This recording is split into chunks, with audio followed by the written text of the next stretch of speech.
नमोऽस्तु सूर्याय सहस्ररश्मये सहस्रशाखान्वितसम्भवात्मने सहस्रयोगोद्भवभावभागिने सहस्रसङ्ख्यायुगधारिणे नमः।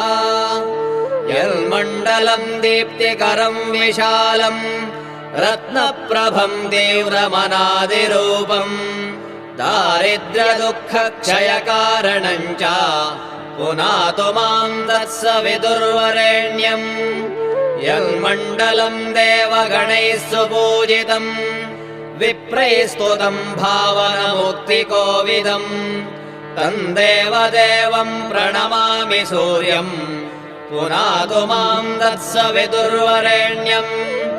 यन्मण्डलम् ज्ञानघनम् त्वगम्यम् त्रैलोक्यपूज्यम् त्रिगुणात्मरूपम्